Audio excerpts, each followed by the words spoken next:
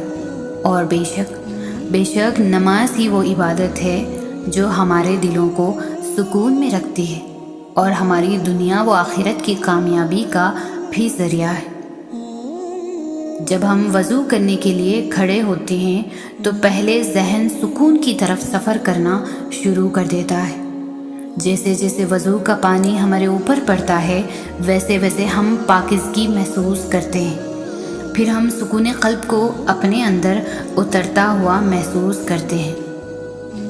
جب آہستہ آہستہ ہم وضو کے مراحل طے کر جاتے ہیں تو ہماری روح غسل کرنے لگتی ہے، اس پر لگے ہمارے کیے ہوئے گناہوں کے داغ دھلنے لگتے ہیں، ہمارے گناہ مٹنے لگتے ہیں، اور پھر جب ہم اس رب کے آگے جھکتے ہیں تو ہم اس سکون میں ہوتے ہیں جو بہت کم لوگوں کو نصیب ہوتا ہے۔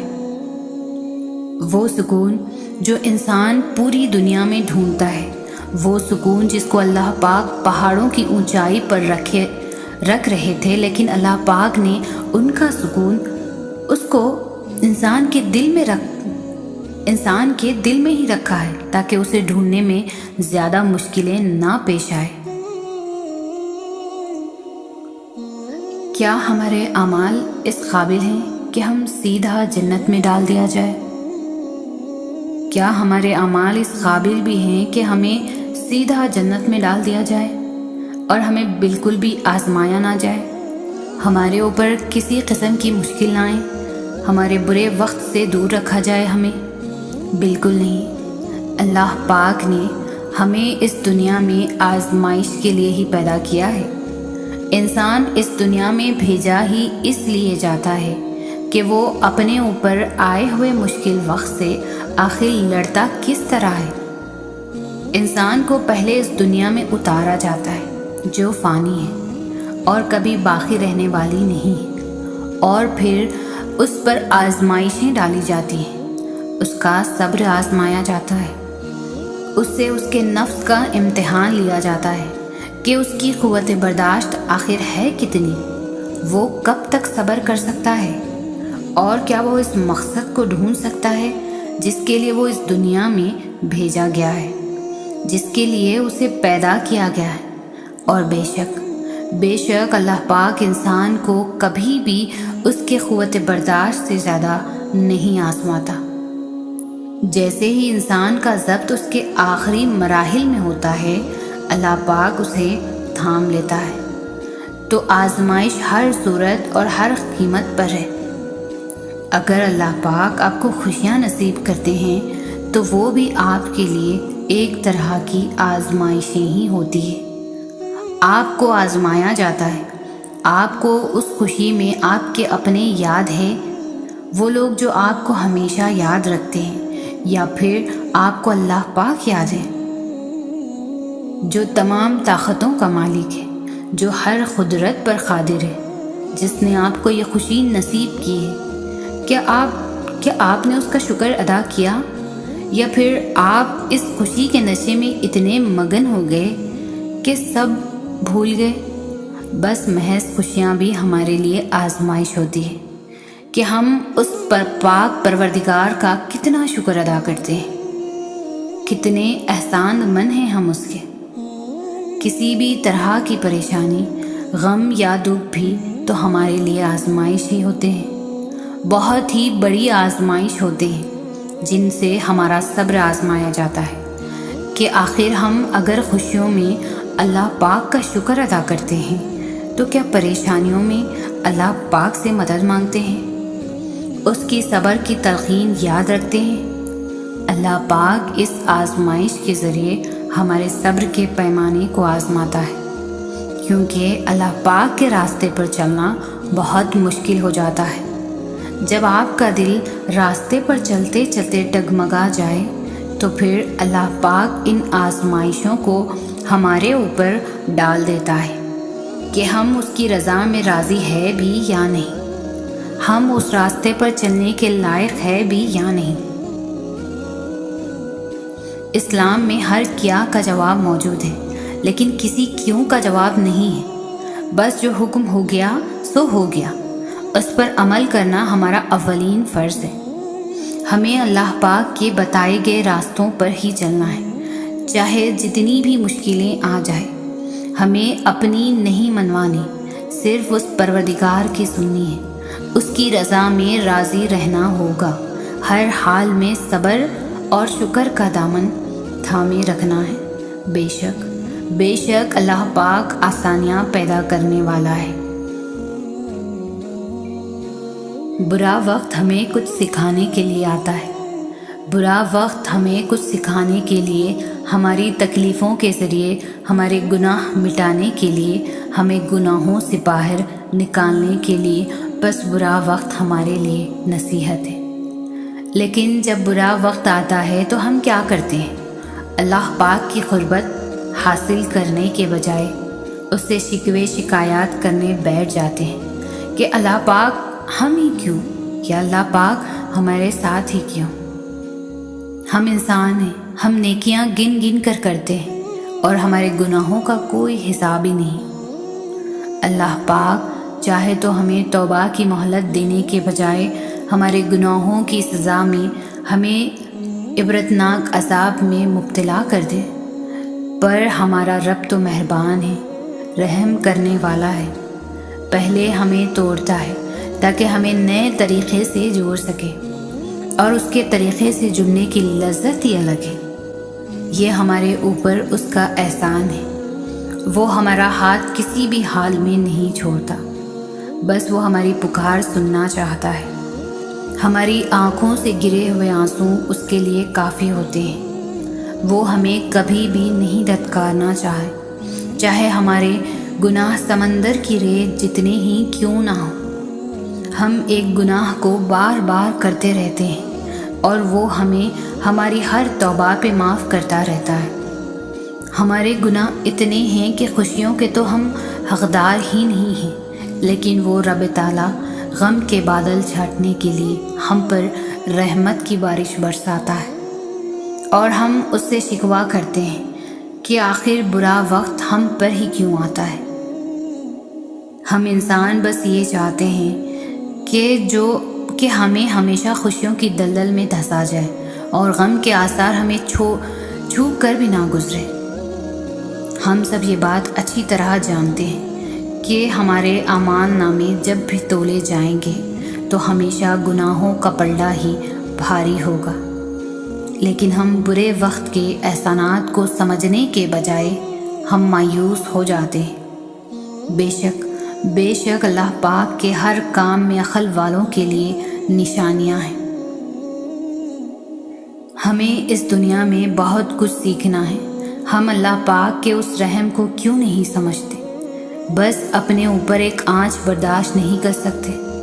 ہمیں مضبوط بننا ہے، اور انسان بہت مضبوط ہے، وہ پہاڑوں کو ہلا سکتا ہے۔ ہمیں اس دنیا میں اسی لیے بھیجا گیا ہے۔ یہ دنیا اور اس دنیا کی ہر چیز امتحان ہے انسان کے لیے۔ ہمارا برا وقت ہمیں سکھانے آتا ہے، ہمیں مضبوط بنانے آتا ہے۔ ہمارے اندر موجود صبر کے مادے کا امتحان ہے۔ یہ دنیا ہمارا برا وقت ہمیں ہمارے اچھے وقت سے ملوانے آتا ہے۔ ہمیں مایوس ہونے کے بجائے صبر کے راستے پر چلنا چاہیے، اس راستے پر جس کے انعامات کا وعدہ اس پاک پروردگار نے اپنی اور اپنے محبوب صلی اللہ علیہ وسلم کی قسم کھا کر کیا ہے۔ ہم جب بھی کسی پریشانی میں مبتلا ہوتے ہیں یا پھر کسی مصیبت میں ہوتے ہیں تو مایوس ہو جاتے ہیں، ہر امید چھوڑ دیتے ہیں۔ ہم اپنے برے وقت میں اتنا گھبرا جاتے ہیں کہ غلط راستہ چن لیتے ہیں اور اتنا مگن ہو جاتے ہیں کہ اللہ پاک کو ناراض کر دیتے ہیں، کیونکہ اللہ پاک نے اپنے ہر بندے سے وعدہ کیا ہے کہ اگر اس کے بندے اس کے بتائے ہوئے صبر اور شکر کے راستے پر چلیں گے تو وہ اپنے بندوں کا ساتھ کبھی نہیں چھوڑے گا، ان کا ہاتھ ہمیشہ تھام کر رکھے گا، بشرط یہ کہ اس کی رسی کو مضبوطی سے تھامنا ہے، کسی بھی حال میں اس رسی کو نہیں چھوڑنا۔ ہمارے پیارے رب نے ہم سے وعدہ کیا ہے کہ وہ اپنے کسی بھی بندے کو اس کی برداشت سے زیادہ کبھی بھی نہیں آزمائے گا۔ اگر ہم آزمائے نہیں جائیں گے، اپنا امتحان نہیں دیں گے تو پھر اللہ پاک کی قربت کیسے حاصل کریں گے؟ اللہ پاک کی بنائی ہوئی بے حد حسین جنت کا راستہ آزمائش میں صبر اور شکر سے ہو کر ہی تو گزرتا ہے۔ بے شک اللہ پاک نے دنیا کا نظام کچھ اس طرح سے تخلیق کیا ہے کہ ہر مشکل کے بعد آسانی موجود ہے۔ ہم بھول جاتے ہیں کہ جب ہماری ماں ہمارا ہاتھ ہمارا ساتھ کبھی بھی نہیں چھوڑتی، ہمیں ہمیشہ معاف کر دیتی ہے، چاہے جانے انجانے میں یا جان بوجھ کر ہم اس کا کتنا ہی دل کیوں نہ دکھا دیں، تو پھر اللہ پاک جو ہم سے 70 ماؤں سے زیادہ پیار کرتا ہے وہ ہمیں کیسے بھول سکتا ہے؟ ہمارا ہاتھ اور ہمارا ساتھ وہ کیسے چھوڑ دے گا؟ بے شک آسمانوں اور زمینوں کی قسم وہ بے حد مہربان ہے، رحم کرنے والا ہے، ہمارے گناہوں کو بخشنے والا ہے، ہماری دل سے کی گئی توبہ کو قبول کرنے والا ہے۔ لیکن شرط یہی ہے کہ ہم اسے پکاریں، اسے آواز دیں، وہ ہماری لازمی سنے گا۔ ہمیں اپنی ہر پریشانی میں اسے یاد کرنا ہے۔ اگر وہ ہمیں آزمائشوں میں ڈالتا ہے تو ہمارے لیے ڈھیروں راستے بھی کھول دیتا ہے، اور وہ راستے اسے پکارنے پر ہی نظر آتے ہیں۔ اگر ہم اپنے برے وقت میں صبر اور شکر کرتے ہیں، اللہ پاک کو یاد کرتے ہیں، اس کے وعدے یاد رکھتے ہیں، تو یہ بھی اس کا احسان ہے، اس کی رحمت کا، کہ وہ ہمیں بھٹکنے نہیں دیتا۔ جب ہم برے وقت میں ہوتے ہیں، ہمارے حالات ٹھیک نہیں ہوتے تو ہم مایوس ہو جاتے ہیں، امیدیں کھو دیتے ہیں، جبکہ قرآن کریم میں ہر بندے کے لیے پیغام ہے کہ مایوسی کفر ہے، لہٰذا ہمیں نا امید نہیں ہونا چاہیے، اللہ پاک کو یاد کرنا چاہیے، اسے پکارنا چاہیے، اس سے مدد مانگنی چاہیے۔ بے شک وہ ہم سب کی سننے والا ہے۔ اللہ پاک خوش ہوتا ہے جب اس کے بندے اسے یاد رکھتے ہیں، کہ اس کا بندہ اس کی دی گئی آزمائشوں میں بھی اسے مدد کے لیے پکار رہا ہے۔ اس کا بندہ اسے بھولا نہیں ہے، نا امید نہیں ہوا، مایوس نہیں ہوا۔ پھر وہ اپنے بندے کو اپنی قربت بخش دیتا ہے، اور پھر اس کا پیارا بندہ ہر آزمائش کو پرسکون طریقے سے گزارتا چلا جاتا ہے، کیونکہ اللہ پاک نے وہ ہاتھ بہت مضبوطی سے پکڑ رکھا ہے، اسے لڑکھڑانے بھی نہیں دیتا۔ پھر وہ رب ہمارا سب سے بڑا مسئلہ یہ ہے کہ ہم اپنے مشکل وقت میں اللہ پاک کو آخری سہارا مانتے ہیں، جبکہ اللہ پاک ہمارا واحد سہارا ہے۔ اور اگر ہم اسے واحد سہارا نہیں مانتے تو ہم ذلیل و رسوا ہو کر رہ جاتے ہیں۔ شرط بس یہی ہے کہ ہمیں اللہ پاک کو اپنا واحد سہارا ماننا ہے، پھر کتنا ہی برا اور مشکل وقت کیوں نہ آ جائے، ہمارا دل ہمیشہ سکون میں رہتا ہے، صبر اور شکر لب پر رہتا ہے، ہم مایوس اور نا امید نہیں ہوتے، ہم اللہ پاک کے راستے سے نہیں بھٹکتے، کیونکہ ہمیں دنیا سے کوئی امید نہیں ہوتی، ہمارے پاس واحد سہارا اللہ پاک کا ہوتا ہے۔ قرآن ہر انسان سمجھ سکتا ہے، قرآن ہر انسان پڑھ سکتا ہے۔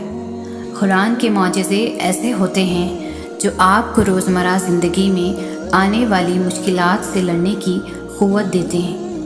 آپ اگر زندگی کے کسی ڈارک فیس میں کھڑے ہیں تو قرآن آپ کو اس ڈارک فیس سے نکلنے کے لیے آپ کو روشنی کا راستہ دکھائے گا۔ اگر آپ احساس کمتری کا شکار ہیں تو قرآن آپ کو خود اعتماد بنائے گا اور آپ کو یہ سکھائے گا کہ جتنا آپ کے پاس ہے اتنا کافی ہے۔ اگر آپ کوئی گناہ نہیں چھوڑ پا رہے اور بار بار وہی گناہ آپ سے سرزد ہو رہا ہے تو قرآن آپ کو اس گناہ کو چھوڑنے کی ٹپس بتائے گا۔ اگر آپ کو لوگوں سے اور دنیا سے ڈر لگتا ہے تو قرآن آپ کو نڈر بنائے گا۔ اگر آپ کو وسوسے ستاتے ہیں تو قرآن آپ کو توکل رکھنا سکھائے گا۔ اگر آپ کو ماضی کی الجھنیں اور مستقبل کی فکریں خوفزدہ کرتی ہیں تو قرآن آپ کو ان دونوں کی الجھنوں اور خوف سے رہا کروائے گا۔ اللہ کو ہم سے بہت محبت ہے، اس لیے اللہ نے اپنی کتاب میں ہماری ہر پریشانی کا جواب چھپا دیا ہے۔ آپ کا نماز میں دل نہیں لگتا یا ذکر و اذکار مشکل لگتے ہیں، اس سب کا حل بھی قرآن میں موجود ہے، تو پھر دیر کس بات کی؟ اگر آپ بھی ان تمام مسائل کا حل چاہتے ہیں تو قرآن سے جڑ جائیں اور خود کو دیکھیں۔ قرآن ویسا نہیں ہے جیسا حد سے بڑھ جانے والے لوگ اسے بیان کرتے ہیں۔ قرآن تو ہمارا دوست ہے، قرآن تو ہمارے رب کا کلام ہے، قرآن تو ہمارے رب کے احکامات اور نصیحتوں کی کتاب ہے۔